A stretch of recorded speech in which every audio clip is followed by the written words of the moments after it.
بسم الله الرحمن الرحيم الحمد لله رب العالمين وصلى الله وسلم وبارك على نبينا محمد بن عبد الله وعلى آله وصحبه أجمعين أما بعد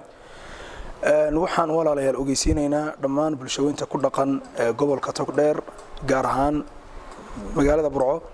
in insha Allah tabaaraka taala ay noo qabsoomi doonto biidinilaahi azza wa jalla dawrada la magac baxday dawratul binaa ilmi dawradii koobaad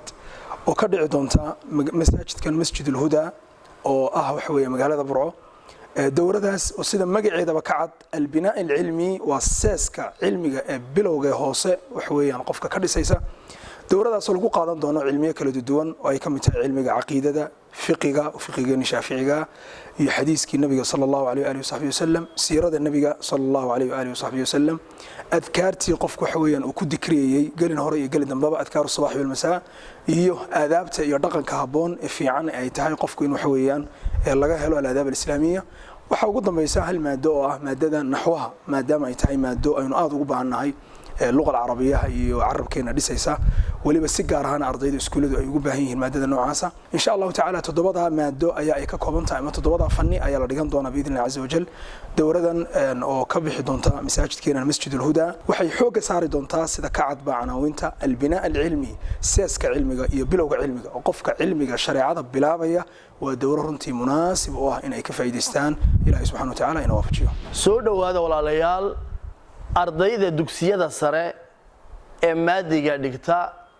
iyo guud ahaan bulshooyinka reer Burcaba dawrada cilmiga ah ee laga bilaabayo masaajidkeena Masjidul Huda ee magaalada Burco waa dawradii nooceeda oo kale koobaad ee magaalada Burco laga qabto waa dawro heer caalami si heer sare ah loo abaabulayo waa dawro loogu talagalay ardaydu inay kobciyaan culumtooda shariicada maadaama ay 12 bilood ku mashquulsanaayeen ama 10 bilood ku mashquulsanaayeen cilmiga maadiga waalidiinta la jecel ubadkooda inay kobciyaan cilmiga shariicada oo ay aqoon u yeeshaan ha ka faa'iideystaan dawradan oo ha ka soo qayb galaan walaalayaal dawradan albinaa alilmi ee ka bilaabmi doonta masaajidka alhuda waxay bilaabmi doontaa insha Allah ta'ala bishan lixaad ayaan ku jirno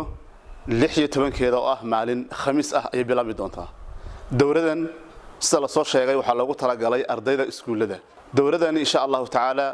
waxay socon doontaa muddo 2 week ah ama 2 isbuuc ah sida ka arki doontaa insha Allah ta'ala